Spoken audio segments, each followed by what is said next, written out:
Hello everyone and welcome back our to video. और आज की हमारे वीडियो का टॉपिक रहेगा वो एग्जाम रिवीजन सीरीज़ का पार्ट नंबर 3। और ये हम लोगों की जेआरएफ एक्सप्रेस टाइप की एक सीरीज़ थी, इसमें हम लोगों ने 2 पार्ट ऑलरेडी कवर कर लिए हैं। इससे पहले हमने वीडियोज़ में भी कवर किए थे। इसका ये रीज़न है, to the point and the fact sheet type की आपको मिल जाएगी इस वीडियो में, जिससे आपको हेल्प करेगा आपके रिवीजन, लास्ट टाइम रिवीजन के लिए बिल्कुल। और इससे पहले अगर आपने 2 वीडियो नहीं देखी, मुझे जाके जरूर चैनल पर जाके विजिट करके देख लें। स्टार्ट करते हैं वीडियो को। अगर आप टेलीग्राम के साथ नहीं ज्वाइन, टेलीग्राम ज्वाइन कर लीजिए, जिस पे आपको इसकी पीडीएफ अवेल करा दी जाएगी। और ओल्ड वीडियोस भी की पीडीएफ उसी टेलीग्राम चैनल पे आपको अवेलेबल है, ठीक। अगर आप चैनल पहली बार हैं तो चैनल को सब्सक्राइब कर लें, क्योंकि आपकी जो नेक्स्ट वीडियोस होंगी वो इसी सेशन में आती रहेंगी। तो ये हमारी फाइनल रिवीजन है शॉर्ट शॉर्ट टॉपिक के लिए। तो बुक्स को मैंने स्टार्टिंग में लिया है जिससे आपका रिवीजन हो सके, क्योंकि ये बुक्स आपकी प्रीवियस एग्जाम में पूछी गई हैं। अगर आपने पीवाईक्यू देखे होंगे तो आपने देखा होगा कि क्वेश्चन कुछ पूछे जा रहे हैं रेगुलर बेस में। जैसे कि मैक्स वेबर की पूछी गई थी, match the following economy and society, 1922 में आई थी। ये ब्यूरोक्रेसी संबंधित थी। बुक में इतना तो नहीं पता, पर मैंने लिख दिया डेटा। यानी मैक्स वेबर की बुक है इकोनॉमी एंड सोसाइटी, 1922 में प्रकाशन होती है। इजाया बर्लिन की बुक है four ocean liberty and two concept of liberty, याद रखना, 1969 में आई थी। इन्होंने नकारात्मक और स्वतंत्रता यानी कि negative liberty and positive liberty के बारे में बात की है। जो नेगेटिव लिबर्टी के समर्थक भी हैं इजाया बर्लिन। फिर रोज़ा लग्जमबर्ग को हम लोग जानते हैं, social reform and revolution book लिखी है 1899 में। मार्क्सवाद के भीतर सुधार की बात की आलोचना की इन्होंने, जो रिफॉर्मिज्म आए उसके लिए आलोचना भी करते हैं। मिल्टन फ्रीडमैन के कैपिटलिज्म एंड फ्रीडम, 1962 में बुक आती है। आर्थिक स्वतंत्रता, उदारवादी पूंजीवाद का समर्थन। आपको याद क्या करना है, मैक्स वेबर की बुक है इकोनॉमी एंड सोसाइटी। एक पेज आप बना लीजिए बुक्स का और उनके थिंकर्स का। जैसे मैक्स वेबर लिख लिया, उसके आगे लिख दिया economy and society. Isaiah Berlin की 4 एसे ऑन लिबर्टी या two concept of liberty, 2 books हैं इनकी। रोजा लग्जमबर्ग की सोशल रिफॉर्म और revolution and Milton Friedman capitalism and freedom. Next ये भी बुक आप पूछेंगे, जैसे थॉमस हॉब्स के हम लोग जानते हैं लेवियाथन। इमैनुअल कांट का जानते हैं हम लोग, critique of pure reason. Michel Foucault की द ऑर्डर ऑफ थिंग्स, जो उत्तराधुनिकतावाद विचारक रहे हैं। और नाओमी क्लेन ऑन फायर। तो ये आपकी प्रीवियस ईयर बुक रही, Thomas of, Immanuel Kant, Michel Foucault, Naomi Klein. And that फिर आपके थिंकर हैं Fred Riggs, Yehezkel Dror and Peter Drucker and Karl Marx. तो फ्रेडरिक्स की आप लिख लीजिए the ecology of public administration, 1961। उसके बाद में हिज कॉल्ड रॉर की public policy making reexamined in 1968। Peter Drucker की द प्रैक्टिस ऑफ मैनेजमेंट, 1954, जिन्होंने एमबीओ की दी है, ठीक है, अवधारणा दी है। उसके बाद में कार्ल मार्क्स की है द 18 प्रिमोई लुइस बोनापार्ट, राज्य की सापेक्ष स्वायत्ता के बारे में बात की है। तो तो आपने देखा Fred Riggs, Yehezkel Dror, Peter Drucker and Karl Marx हो जाएंगे। उसके बाद में कुछ बुक्स आपकी हैं, सिविल डिसोबीडियंस पूछी गई थी, हेनरी डेविड थोरो की, रिटन बाई है। One dimensional man by Herbert Marcuse की है। उसके बाद में wheel of history, Ram Manohar Lohia की बुक्स आप जरूर याद करके जाइए। Poverty and British rule India, Dadabhai Naoroji की है। The sociology of religion, Max Weber की है। और the death of nature, Caroline Merchant की है, कैरोलिन मर्चेंट, ठीक है। इसकी तो मैक्स वेबर आपको हमने लिखाई थी। उसके बाद हम लोगों ने देखी बुक्स देख ली जो आपके क्वेश्चन में कहीं ना कहीं आपसे रिपीटेड होती रहती हैं। और इससे पहले वीडियो में हम लोगों ने बुक्स काफ़ी कवर की, तो आप आके जरूर जाके चैनल पर विजिट करके एक बार देखें। अब हम लोग कुछ क्रोनोलॉजिकल बात करते हैं। यूजी नेट के लास्ट एग्जाम में क्रोनोलॉजिकल बहुत चीज़ें पूछी जाती हैं। तो मैंने वो जितने क्वेश्चन की जो डिटेल थी, मतलब एक प्रकार से जो आई हुए थे क्वेश्चन लास्ट टाइम में, उसका मैंने एक सेट बना लिया जिससे आपको रिवीजन हो सके लास्ट टाइम में। जैसे ग्रीन पीस की स्थापना पूछी गई थी तो 1971 में हुई। इसके बारे में डिटेल मैंने दे दी, किस लिए हुई थी ये। कनाडा में ग्रीन पीस की स्थापना, जो एक वैश्विक पर्यावरण संगठन है जो जलवायु परिवर्तन, वन संरक्षण और परमाणु परीक्षणों के विरोध में कार्य करता है। फिर आपका भोपाल केमिकल प्लांट डिजास्टर हुआ था 1984 में, जिसके तहत हम लोगों ने 1986 में पर्यावरण संरक्षण अधिनियम भारत में बना। 2 से 3 दिसंबर 1984 को मध्य प्रदेश के भोपाल में यूनियन कार्बाइड प्लांट से जहरीली मिथाइल आइसोसाइनेट गैस के रिसाव कारण लाखों लोग प्रभावित। और ये याद रखना, आपके यूसी नेट पेपर 1 में भी क्वेश्चन पूछा जाता है कि भोपाल गैस स्ट्रेटजी कब हुई थी, तो 1984। और उससे कौन सी गैस निकली थी, मिथाइल आइसोसाइनाइड, ठीक है, ये याद रखना आपको। और ये भारत में सबसे मतलब देखा जाए तो एक बहुत बड़ी घटना थी। तो आपको याद रखना है 71 में ग्रीन पीस और भोपाल केमिकल प्लांट डिजास्टर 1984, ये इंग्लिश वर्जन इसका हो जाएगा। कैरनोबल न्यूक्लियर डिजास्टर 1986 में, 26 अप्रैल 1986 को यूएसएसआर, अब यूक्रेन उस समय यूएसएसआर में था वो हिस्सा। कैरनोबिल परमाणु संयंत्र में विस्फोट हुआ, सबसे भयानक परमाणु आपदा थी। ये भी रियो घोषणा आता है, हम लोग जानते हैं एजेंडा 21 का प्रकाशन होता है 1992 में। रियो अर्थ समिट आई थी, इसके लिए फिर कई सेशन इसके होते रहे। फिर 1997 में क्योटो प्रोटोकॉल आता है। फिर उसके बाद 2015 में पेरिस एग्रीमेंट, जो आपको पढ़ना है पेपर 1 के लिए भी पेपर 2 के लिए भी, क्योंकि क्वेश्चन अगर आप देखेंगे तो आईआर में जब हम लोग पढ़ते हैं उसमें लिखा होता है कंटेम्प्रेरी इशू। तो कंटेम्प्रेरी इशू में जलवायु परिवर्तन, टेररिज्म, ये टॉपिक्स आपके ऐड ऑन होते रहते हैं। पारा पर मिनी माता कन्वेंशन ऑन मरकरी 2013 पर। 2013 में जापान में मछलियों के जरिए पारे का मनुष्यों में फैल जाना, जिसने कन्वेंशन को अपनाया गया जिससे कम किया जा सके, उत्सर्जन और उसके दुष्प्रभावों को नियंत्रित करना था। फिर आपसे पूछा कुछ आपकी क्रांतियों के बारे में पूछा था उनको, मैच द फॉलोइंग में। चीन में बॉक्सर क्रांति होती है 1900 से 1901। मैक्सिको क्रांति होती है 1910 से 1920 के बीच, मैक्सिकन रेवोल्यूशन। उसके बाद में जापान का मंचूरिया पर आक्रमण 1931 और जर्मनी का राइनलैंड पर पुनः नियंत्रण 1936 में आता है। तो ये ध्यान रखना आप कि जापान का मंचूरिया पर 2 बार क्वेश्चन आस्क हो चुका है PYQ में ये आपका। तो आप ये क्रोनोलॉजिकल आप याद कर लीजिए, बॉक्सर क्रांति, मैक्सिको, मंचूरिया पर आक्रमण और राइनलैंड पर पुनः नियंत्रण। उसके बाद में आता है कुछ आपसे क्रोनोलॉजिकल पूछा था, कुछ एजेंसीज का एस्टेब्लिशमेंट और कुछ आपके इनिशिएटिव का। तो establishment of university of peace Costa Rica 1981 में ओपन होती है। फिर आपका the university of peace was established in 1980 by the united nation general assembly. उसके बाद ग्लोबल पोलियो रिडक्शन इनिशिएटिव आता है 1988 में। This initiative led by WHO, UNICEF and rotary international के द्वारा इसे लीड किया गया था। Universal declaration of human right, genome and human right की 1997, यूनेस्को 1997 में इसको लागू किया था। फिर आपका आता है UN roll back malaria initiative लिया था 1998 में। और उसका इस्टेब्लिशमेंट था UN फोरम ऑन फॉरेस्ट के लिए 2000 में इसको लाया गया था। United Nation forum of forest was established in 2000 to promote sustainable forest management के लिए लाया गया। तो ये आपकी एक सीक्वेंस टाइम एक पेज में आप बना लीजिए, जिससे आपको लास्ट टाइम अगर डायरेक्टली कोई पूछेगा क्वेश्चन आपसे कि UN रोल बैक मलेरिया के लिए डायरेक्टली आ जाए, या पूछे UN फोरम ऑन फॉरेस्ट के लिए कब बना, तो डायरेक्टली आप उसको सॉल्व कर सकें। ये हिंदी वर्जन। एक आपसे पूछे थे कि कुछ हमले थे, विस्फोट थे, उसको क्रोनोलॉजिकल वे में पूछा गया था। एयर इंडिया का उड़ान थी 122, बम विस्फोट 1985 में हुआ था। टोक्यो सबमें सारीन हमला 1995। भारतीय संसद पर हमला जो लश्कर तैयबा ने किया था 2001 में 13 दिसंबर 2001 को। मॉस्को थिएटर बंधक हमला 2002 को। और कैंप स्पेशल हत्याकांड 2014 को। इसकी डिटेल मैंने इसलिए नीचे लिख दिया, आप अगर पढ़ना चाहते पढ़ लीजिए, बट अगर लास्ट टाइम रिवीजन कर रहे हैं तो आप डेट्स को जरूर पढ़ के जाइएगा। फिर आपका आता है कुछ सम्मेलन, डम्बरटन ऑक्स कॉन्फ्रेंस होती है 1944।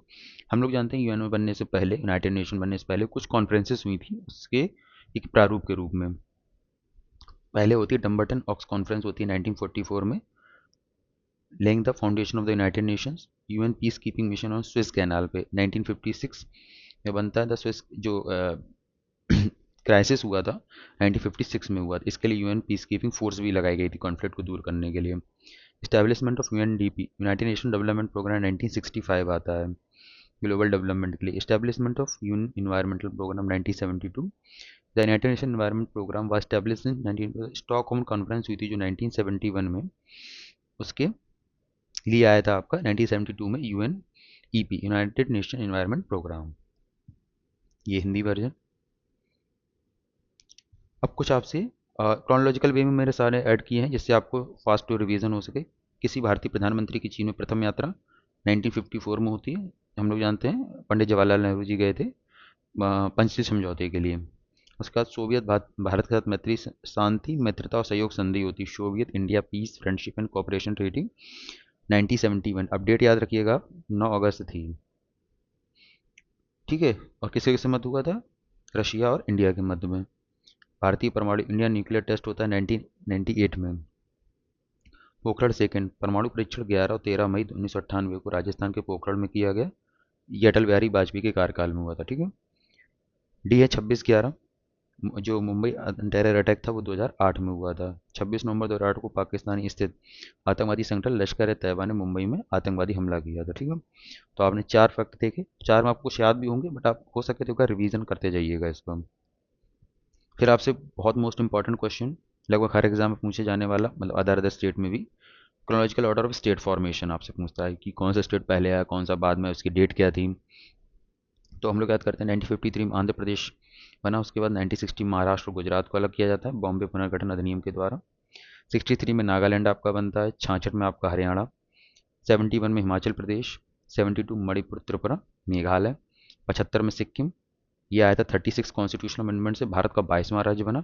और 35वें संविधान संशोधन से सह राज्य का दर्जा दिया गया था। 1987 मिजोरम अरुणाचल प्रदेश और गोवा इन्हें पूर्ण राज्य का दर्जा दिया गया। 2000 में छत्तीसगढ़ उत्तराखंड और झारखंड। मध्य प्रदेश थे, उत्तर प्रदेश बिहार से अलग होकर बने। मध्य प्रदेश से पहले छत्तीसगढ़ अलग हुआ, फिर उत्तराखंड उत्तर प्रदेश से अलग हुआ, झारखंड बिहार से अलग होकर बना। 2014 में आपका तेलंगाना बनता है। आंध्र प्रदेश पुनर्गठन अधिनियम थे 29वें राज्य के रूप में गठन किया गया। तो ऐसे सीक्वेंस साथ कर लीजिए। देखिए लास्ट में भी तेलंगाना है। उसके बाद में जम्मू कश्मीर को भी केंद्र शासित प्रदेश के रूप में बनाया गया। पर ये ध्यान रखिए छत्तीसगढ़ उत्तराखंड और झारखंड मिजोरम अरुणाचल प्रदेश गोवा तीन एक साथ बने थे। मणिपुर त्रिपुरा और मेघालय तीन एक साथ बने हुए थे। ठीक है, इसके बाद ये कुछ है, इसी का पार्ट है ये। उसको मैंने टाइप किया था इस वजह से इमेज भी लगा दी। उसका हम लोग कुछ थिंकर्स को देख लेते हैं जिनसे कुछ कॉन्सेप्ट आपसे पूछे जा सकते हैं। जैसे कि बहुलवाद, प्लूरिज्म की जो बात करते हैं वो जेम्स मेडिन से रिलेटेड है। सत्ता और समाज विभिन्न समूहों की भागीदारी को मान्यता देता है। यानी बहुलवाद ये कहता है कि राज्य की अकेली संस्था नहीं है, कई चीज़ों मतलब कई इंस्टीट्यूशन में बटी हुई एक राज्य एक प्रकार की संस्था ही है उनके जैसी। अमेरिकी संविधान और लोकतांत्रिक प्रणाली में बहुलवाद की वकालत की जेम्स मेडिसन ने। उपयोगितावाद की हम लोग बात करते हैं जर्मी बेंथम उसके, यानी कि अधिकतम व्यक्तियों का अधिकतम सुख की बात करते हैं। और जर्मी बेंथम को इसका संस्थापक माना जाता है। और इसी में अपडेशन करके जेएस मिल ने उपयोगितावाद को थोड़ा अच्छा किया। फिर उन्होंने कुछ लिबर्टी की बात की, वुमेन से रिलेटेड भी उन्होंने बात की, महिलाओं के हिस्से को लेकर या पढ़ाई को लेकर या फिर वोटिंग राइट को लेकर भी उन्होंने काफ़ी बातें की जेएस मिल ने। हम एकात्मक मानववाद दीनदयाल उपाध्याय से संबंधित है। एकात्मक मानववाद भारतीय राजनीतिक दर्शन है जिसे दीनदयाल उपाध्याय ने प्रतिपादित किया। पॉजिटिविज्म अगस्ट कॉम्टे का है। प्रत्यक्षवाद वैज्ञानिक पद्धति और अनुभववाद पर आधारित विचारधारा है। अगस्ट कॉम्टे को इसका जनक माना जाता है। तो प्रत्यक्षवाद अगस्ट कॉम्टे से संबंधित है। Integral humanism Deendayal Upadhyaya. उपयोगितावाद जर्मी बेंथम। बहुलवाद जेम्स मेडिसन का। फिर हम लोग एंटोनियो ग्रामशी को पढ़ते हैं जिन्होंने मार्क्सवाद को ही लेकर चले, बट इन्होंने अलग तरीके से उसको बताया। इन्होंने बताया आधार और अधिरचना में दोनों ही महत्वपूर्ण है। एंटोनियो ग्रामशी ने कल्चरल हेजीमनी की अवधारणा प्रस्तुत की। अगर आपसे ये पूछा जाए कि कल्चर हेजीमनी किसने दिया, तो एंटोनियो ग्रामशी ने दिया। बुर्जुआ वर्ग अपने विचारों और मूल्यों के माध्यम समाज पर सहमति कंसर्न विद कंट्रोल स्थापित करना चाहता है। वो इस तरीके से आपको बताएगा चीज़ों को कि आपसे कंसर्न ले लेगा कि हाँ आप उसके पक्ष में ही हैं या फिर आप उसके अंदर ही वर्क करेंगे। ग्रामसी के अनुसार प्रोलेटेरिएट और काउंटर हेजीमनी और कंस्ट्रक्शन ऑफ कंसेंट के माध्यम से बुर्जुआ मान्यताओं को खाड़ फेंकना होगा। यानी हम लोगों को इंटेलेक्चुअल्स बनाने पड़ेंगे इस चीज़ के लिए। उन्होंने यह भी तर्क दिया कि राजनीतिक परिवर्तन केवल आर्थिक संरचना संभव नहीं है, बल्कि इसके लिए सांस्कृतिक और बौद्धिक आंदोलन भी आवश्यक है। वही मैंने बताया सुपर स्ट्रक्चर भी बहुत इंपॉर्टेंट है। नेक्स्ट है आपका, कुछ आपसे क्वेश्चन पूछे गए थे कि किसने क्या क्या लिखा या फिर किसका किससे रिलेटेड है कीवर्ड, या कीवर्ड से हम लोग कह सकते हैं स्पेशली अगर हम, जिससे आप क्वेश्चन को पकड़ सकते हैं। जैसे कौटिल्य से पूछा था अर्थशास्त्र से रिलेटेड है। सी अरविंदो को पूछा था आध्यात्मिक राष्ट्रवाद इनसे संबंधित है। उसके बाद आपसे पूछा था कि वीर सावरकर संबंधित आपका अंडमान की प्रतिध्वनि यानी कि बुक है N eco from Andaman. Swami Vivekananda से संबंधित आपका राजयोग की प्रस्तावना। मोहम्मद इकबाल को हम लोग जानते हैं ताराना ए हिंद के लिए। विनायक दामोदर सावरकर ने तर्क दिया था कि 1857 क्रांति भारत का प्रथम स्वतंत्रता संग्राम थी, आपको याद रखना है। The war of independence 1857 book लिखी इन्होंने।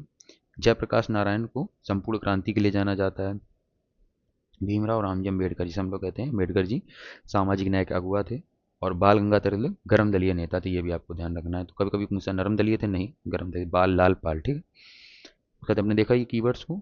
उसके बाद में श्री अरविंदो घोष के कुछ हम लोग वर्क को देख लेते हैं, लास्ट एग्जाम में पूछे गए हैं। Essays on Gita the ideal of Karmayogi a system of national education. तो essays on Gita the ideal of the Karmayogi and the system of national education. फिर इक्वलिज्म से हम लोग कुछ देखते हैं पारसित की बात से। A term that ecology was first coined by Ernest Haeckel ने इसे कॉइन किया था। Study the relationship between living organism and their environment. ये क्या बात करता है, पर्यावरण के संबंधों का अध्ययन करता है जीवित जीवों के मध्य में। राचल कार्सल वाज एनवायरमेंटल कंजर्वेटिस्ट, ठीक है। साइलेंट स्प्रिंग इन्होंने बुक लिखी है।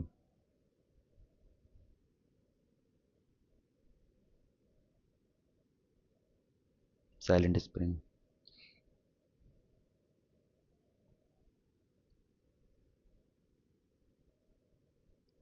उसके बाद में नमामि गंगे परियोजना से भी क्वेश्चन पूछे जाते हैं आपके पॉलिसी से और इनिशिएटिव लिए जाते हैं, तो इसमें से कुछ गलतियां आपको एरर बता के पूछी जा सकती हैं, जैसे पिछले एग्जाम में पूछा गया था। इसका जून 2014 है लॉन्च। इसका जो मंत्रालय है मिनिस्ट्री ऑफ जल शक्ति। आपसे ये पूछ सकता है कि नमामि गंगे योजना का मंत्रालय कौन सा, तो जल शक्ति मंत्रालय। नोडल एजेंसी कौन सी है, एनएमसीजी यानी स्वच्छ गंगा के लिए राष्ट्रीय मिशन। शुरुआत में जो 20,000 करोड़ का बजट दिया गया था नॉन लैप्सेबल था, मतलब ये ध्यान रखना, इसी में कुछ उन्होंने अंतर कर दिया था। इसको याद रखना कि 20,000 करोड़ का बजट था इसमें। उसके बाद आपसे पूछा जाता है कि सीट्स किन की कितनी है बीजेपी कांग्रेस की लास्ट 3, मतलब 2014, 2019 और 2024 के चुनाव में अलग अलग सीटें पूछी गई। 2014 का इलेक्शन याद कर लीजिए, 282 सीटें थी बीजेपी की, एनडीए 54 थी और कांग्रेस की 44 सीटें थी। ठीक है, याद रखना आपको है 44।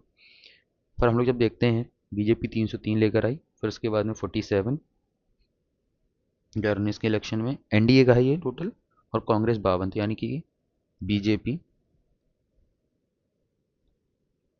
282, उसका 303 सीटें, यानी 2014 के चुनाव में, 2019 और 2024 के में 240। ठीक है, ये आप याद रखना है, क्योंकि कांग्रेस को उन्होंने पूछा था 44 का पूछा था, तो आपको याद रखना है। पहले आई थी 44, 52 एंड 99, ये सीट्स का क्रम है 2014, 2019, 2024 का। कुछ महत्वपूर्ण संवैधानिक संशोधन जो आपसे पूछता है क्रोनोलॉजिकल वे या डायरेक्टली में मैच द फॉलोइंग में। जैसे हम लोग जानते हैं 1971 का जो संशोधन होता है 26वां संविधान संशोधन, वो आपका रिलेटेड है पीवी पर्स की समाप्ति जो इंदिरा गांधी जी ने समाप्त की थी। पूर्व रियासतों को शासकों को मिलने वाले विशेषाधिकार और भत्ते समाप्त किए गए। फिर आता है आपका 69 कॉन्स्टिट्यूशनल अमेंडमेंट, दिल्ली को विशेष दर्जा दिया गया है, दिल्ली को राष्ट्रीय राजधानी क्षेत्र यानी नेशनल कैपिटल टेरिटरी बनाया गया और विधानसभा का प्रावधान भी किया गया। उसके बाद में 91 कॉन्स्टिट्यूशनल अमेंडमेंट किया गया, मंत्रिपरिषद की सीमा तय की 2003 के कॉन्स्टिट्यूशनल अमेंडमेंट से। मंत्रियों की संख्या लोकसभा विधानसभा कुल संख्या के 15% तक सीमित की गई, यानी कि प्रधानमंत्री यानी अगर लोकसभा की बात की जाए और मुख्यमंत्री इन द स्टेट में उसको मिला के 15%। फिर 2011 के 97% कॉन्स्टिट्यूशन में यह आ गया सहकारी समितियां बनाई गई, संविधान में भाग 11B जोड़ा गया और सहकारी समितियों को बढ़ावा देने का संवैधानिक दर्जा भी मिला। 9B, सॉरी यहाँ पे 9B है। उसके बाद में आता है 106 संविधान संशोधन, नारी शक्ति वंदन अधिनियम, लोकसभा और राज्य विधानसभा महिलाओं के लिए 33% का प्रावधान किया गया, यानी 1/3 रिजर्वेशन। और इससे पहले हमारे पंचायतों में ये रिजर्वेशन अवेलेबल है। उसके बाद में आता है लीगल सर्विस अथॉरिटीज़ एक्ट, जो आपको पता होना चाहिए 1987 में आया था। इसमें ये पूछा गया था पिछले क्वेश्चन में कि 2002 में इसको अपडेट किया गया था। आपसे ये पूछ सकता है कि विधिक सेवा प्राधिकरण जो LSA यानी लीगल सर्विस अथॉरिटीज एक्ट कब आया, तो 1987, अपडेशन 2002 में हुआ। इन संशोधन के माध्यम से जन उपयोगिता सेवाएं पब्लिक यूटिलिटी सर्विस से जुड़े विवादों के निपटारे के लिए परमानेंट लोक अदालतें किससे बनाई गई, तो लीगल सर्वे अथॉरिटीज एक्ट से बनाई गई परमानेंट लोक अदालत से। यह संशोधन धारा 22A 22E को जोड़कर किया गया था, जिससे अनिवार्य पूर्व सुलह प्रक्रिया मैंडेटरी प्री लिटिगेशन काउंसिलेशन की स्थापना की गई। इसका रीज़न क्या था कि जो छोटे छोटे से परिवहन, डाक, टेलीफोन, विद्युत आपूर्ति, जल आपूर्ति, अस्पताल और बीमा जैसी सेवाओं में शामिल थे जन उपयोगिता। मतलब इनसे होता क्या है कि आप पहले से ही कह सकते हैं कि कोर्ट के बाहर आप सेटलमेंट एक प्रकार से करना। विवादों के शीघ्र और किफ़ायती समाधान के लिए लोक अदालतें बनाई जाती हैं। मुकदमेबाजी की बोझ को कम करना धीरे धीरे, और पक्षकारों के बीच मैत्रीपूर्ण समझौते को बढ़ावा देना। इसका ये उद्देश्य था कि परमानेंट लोक अदालतें बना दी जाएं, जो समस्या कोर्ट तक पहुंच जाती हैं, हाई कोर्ट, सुप्रीम कोर्ट या जिला जजेज कोर्ट में, सेशन कोर्ट्स में, तो उनको कम किया जा सके। इसके लिए उन्होंने परमानेंट उसको चीज़ों को कर दिया। उसके बाद 52वां संविधान संशोधन, जैसे हम लोग जानते हैं दल विरोधी कानून के रूप में 1985, 52वां संविधान संशोधन 1985 को दल विरोधी का एंटी डिफेक्शन लॉ को लाया गया। इस संशोधन के माध्यम से 10th शेड्यूल को संविधान में जोड़ा गया। ये किसके लिए काम करता है, डिफेक्शन के आधार पर डिसक्वालीफाइड कर देता है कि यदि आपने एक पार्टी दूसरी पार्टी में किया चेंजमेंट, तो आपका समाप्ति कर देगा वहाँ से आपके पद की। मुख्य प्रावधान थे, यदि कोई सदस्य स्वेच्छा से अपनी पार्टी छोड़ता है तो उसे अयोग्य घोषित कर दिया जाता है। यदि कोई सदस्य किसी अन्य पार्टी में शामिल होता है या उसका समर्थन करता है तो वह अयोग्य हो सकता है। स्वतंत्र रूप से चुने गए सदस्य किसी पार्टी से जुड़ते हैं तो अयोग्य हो जाएंगे। यानी कि देखिए, पहला तो कोई सदस्य स्वेच्छा से पार्टी में अगर छोड़ता है तो अयोग्य, किसी अन्य पार्टी में जाएगा तो भी, या समर्थन करते तो भी अयोग्य है, स्वतंत्र रूप से चुने कि अगर मान लेते कोई एक इंडिपेंडेंट कैंडिडेट गया और वो किसी दूसरी पार्टी में चला जाता है तो भी अयोग्य हो जाएगा। अगर 2/3 बहुमत से बिला हुआ तो वैध माना जाएगा। 2/3 1967-70 के समय क्या हो रहा था, बार बार लोग अपनी पार्टियों को बदल रहे थे, इस वजह से राजीव गांधी सरकार द्वारा इसे पारित किया गया, 15 फरवरी 1985 इसको लागू कर दिया गया। अगर इसको बहुत अच्छे से समझना है तो आप एनसीईआरटी की बुक में जाएंगे तो आपको इसमें एक चैप्टर मिलेगा, दल बदल आयाराम गयाराम की कहानी, तो आप पता चलेगा क्यों ऐसा हो रहा था विशेषकर। फिलहाल हम लोग तो अभी थोड़ा सा फाइनल रिवीजन में लगे हुए हैं, तो थोड़ा सा हो सकता है वीडियो थोड़ी फास्ट फॉरवर्ड मैंने की है। स्टीफन वॉल्टिस हम लोग जानते हैं आईआर में रियलिस्ट अप्रोच और आइडियलिस्टिक अप्रोच के बारे में, तो वहाँ से थिंकर से पूछे गए थे कि स्टीफन वॉल्टिस या जॉन मियर शाइमर या केनेथ वॉल्टिस किस स्कूल से संबंधित हैं। स्टीफन वॉलेज आपके रियलिस्ट से संबंधित है। Stephen Walt is a defensive realist and known for his balance of threat theory के लिए जाने जाते हैं।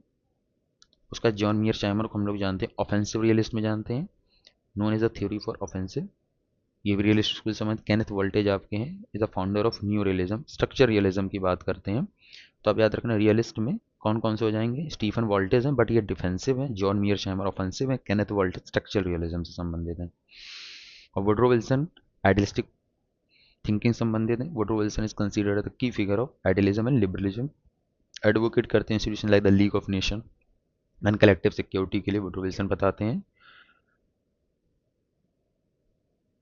आपकी रेटेड है आइडियलिस्टिक पर्पज से, और आपके इमैनुअल कांट आपके संबंधित हैं आइडियलिस्टिक पर्पज से। Immanuel Kant is known for the liberal internationalism, advocating perpetual peace किसने दी, आपसे ये पूछा सकता है, तो परपीचुअल पीस इमैनुअल कांट का दिया हुआ है। परपीचुअल पीस नोट कर लीजिएगा, कांट। उसके बाद में कुछ आपसे ऑर्गेनाइजेशंस की डेट पूछते हैं chronological and that is the match the following, जैसे कि East Asian summit, east Asian summit in 2005, establish in 2005। The Shanghai corporation हम लोग जानते हैं एससीओ की स्थापना 2001 में हुई थी। Nordic council 1952, the Asian regional forum for establish in 1994 and the SAARC was establish in 1985। तो याद रखिएगा आप, ईएस मतलब कि East Asian summit 2005, SCO 2001, Nordic council 1952, ASEAN यानी से कहते हैं ARF, ASEAN regional forum 1994 and SAARC was establish in 1985। कुछ आपसे कंपनियों के ईयर पूछे थे बट मैंने इसमें ऐड ऑन कर दिया फाउंडर्स को भी, तो फाउंडर से भी आपसे कभी पूछ सकता है। तो माइक्रोसॉफ्ट थे आपके 1975 में बिल गेट्स और पॉल एलन, एप्पल के आपके हो जाएंगे 1976 में स्टीवन जॉब्स, गूगल के 1998 में लैरी पेज और सुर्गेई ब्रिन। तो आप रखना 75 76 एक साल का अंतर रहेगा। फिर गूगल, फेसबुक जिसे हम लोग मेटा भी कहते हैं 2004 में मार्क जुकरबर्ग, ठीक है, उनके दोस्तों ने। तो Microsoft, Apple and Google, Mac और मेटा। कुछ आपसे पूछता है डब्ल्यूटीओ से related question. WTO is the related for world trade organization, 1 जनवरी 1995 को आता है। इससे पहले ये था GATT, general agreement on trade and tariff के लिए, जो एक इनफॉर्मल ऑर्गेनाइजेशन टाइप का था, इसकी बाध्यकारिता नहीं थी और प्लस में एक बातचीत का सिर्फ मंच था ओनली। डब्ल्यूटीओ को बनाया गया इसी वजह से कि इसको एक पूर्णतः बाध्यकारी योजना इससे बनाई जाएंगी। तो अगर हम देखें तो गेट के पहले महानिदेशक थे, आपसे डायरेक्टर जनरल पूछता है तो डब्ल्यू वाइट थे।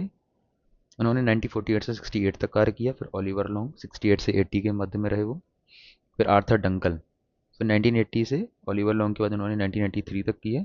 और पीटर शुदरलैंड जो आपके गेट के अंतिम महानिदेशक और डब्ल्यूटीओ के प्रथम वो रहे हैं पीटर शुदरलैंड। और फिर नगोजी ओकांजा इवेला जो महिला रही, इस समय भी हैं महिला डब्ल्यूटीओ की सेक्रेटरी हैं। इनके बारे में ये रहा, ये भी पूछा गया क्वेश्चन है कि कौन मतलब पहली महिला बनी डब्ल्यूटीओ की। तो नागोजी ओगोंजा एवेला 15 फरवरी 2021 को डब्ल्यूटीओ की पहली महिला और पहली अफ्रीका निदेशक जनरल बनी। वह नाइजीरिया की पूर्व वित्त मंत्री और विश्व बैंक की पूर्व प्रबंध निदेशक भी रह चुकी हैं। 1 मार्च 2021 से अपना कार्यकाल उन्होंने स्टार्ट किया है। तो आपसे डब्ल्यूटीओ के अध्यक्ष पूछे जा सकते हैं, उनका टाइम पीरियड भी, एंड दैट फर्स्ट आपसे पूछा जा चुका है कि महिला कौन थी इसमें। फेवरेट एनटीए क्वेश्चन पंचायती राज संबंधित कमेटी, एक शिफ्ट के बाद मतलब एक आपका पेपर ऐड होगा, उसके बाद दूसरा पेपर में अगर जैसे मान लेते हैं दिसंबर में एग्जाम है तो दिसंबर पूछ लिया तो फिर दिसंबर पूछेगा, जून में पूछेगा, तो एक ना क्वेश्चन आना ही है इससे। जैसे बलवंत राय कमेटी क्रोनोलॉजिकल भी पूछता है और इससे डिटेल भी पूछता है। तो बलवंत राय मेहता कमेटी 1957, 3 स्तर की इन्होंने बात की, ग्राम पंचायत, पंचायत समिति, जिला परिषद की। अशोक मेहता कमेटी को हम लोग जानते हैं 77 से 78 के मध्य में आती है। जिला और मंडल पंचायत की इन्होंने बात की, यानी 2 स्तर पे होनी चाहिए। पंचायती राज को संवैधानिक दर्जा देने की भी इन्होंने सिफारिश की थी। फिर आती है जीवी के राव कमेटी 1985 में स्थानीय स्वशासन को मजबूत करने और जिला स्तर पर प्रशासनिक विकेंद्रीकरण की आवश्यकता पर बल दिया। फिर एल.एम. सिंघवी समिति आती है 1986 में, पंचायती राज को संवैधानिक मान्यता देने और ग्राम सभाओं को अधिक से अधिक अधिकार देने की सिफारिश भी इन्होंने की। फिर आती है पी.के. थुंगन कमेटी 1989 में। 73 कॉन्स्टिट्यूशनल अमेंडमेंट आता है इन्हीं के जरिए, जो 1992 में पारित होता है। तो आपने देखा Balwant Rai committee, Ashok Mehta, GV K Rao, LM. Singhvi and PK. Thungon committee, आपको याद रखनी है, इसकी डेट्स भी आपको। इसके बाद में कुछ आपसे पूछता है कि अध्यक्षीय प्रणाली के फायदे नुकसान हैं, संसदीय प्रणाली में फायदे नुकसान, और आपसे मिक्स करके पूछेगा कि आप बताइए अध्यक्षीय प्रणाली किस में इसके फीचर्स हैं, और प्रेसिडेंशियल या पार्लियामेंट्री के आपसे पूछेगा। तो देखते हैं शक्तियों का पृथक्करण कहाँ कहाँ कैसा होता है। अगर आप अध्यक्षीय प्रणाली में जाएंगे तो पूर्ण पृथक्करण पाया जाएगा। कार्यपालिका और विधायिका स्वतंत्र होते हैं, जैसे कि अमेरिका। शक्तियों का सम्मिश्रण यानी संलयन पाया जाएगा। कार्यपालिका विधायिका का हिस्सा होती है, जैसे कि भारत। कार्यकारी प्रमुख आप देखेंगे तो एकल कार्यपालिका पाई जाती है, यानी कि राष्ट्रपति ही राज्य और सरकार दोनों का प्रमुख होता है, यानी कि वन हेड। अगर दोहरी कार्यपालिका में देखते हैं हम लोग, एक नाम मात्र का प्रमुख होगा राष्ट्रपति राजा, जैसे कि ब्रिटेन में राजा है। एक वास्तविक प्रमुख होता है, जैसे पीएम हो गए। तो भारत में राष्ट्रपति भी है और प्रधानमंत्री है, बट दोनों के कार्य अलग अलग हैं, दोहरी कार्यपालिका देखा जाता है। उत्तरदायित्व कैसा है, यानी रिस्पॉन्सिबिलिटी। कार्यपालिका विधायिका के प्रति उत्तरदायी नहीं होती, ये आपको ध्यान रखना है। किसमें, अध्यक्षीय प्रणाली में। कार्यपालिका मंत्रिपरिषद विधायिका के प्रति सामूहिक रूप से उत्तरदायी होती है, ये आपको याद रखना है। इसमें कार्यकाल का स्थिरता पाई जाती है, इसमें प्रेसिडेंशियल में। पर अनिश्चित कार्यकाल होता है पार्लियामेंट्री सिस्टम में। उसका रीज़न ये होता है क्योंकि यहाँ पे हम लोग एक प्रकार जनता से चुनकर आए होते हैं और विश्वास रखना पड़ता है, इसे कहते हैं विश्वास। अविश्वास प्रस्ताव ला सकते हैं, विश्वास प्रस्ताव को आपको देखना पड़ता है। जबकि अमेरिका में 4 साल पहले भंग नहीं किया जा सकता किसी सरकार को, ठीक है।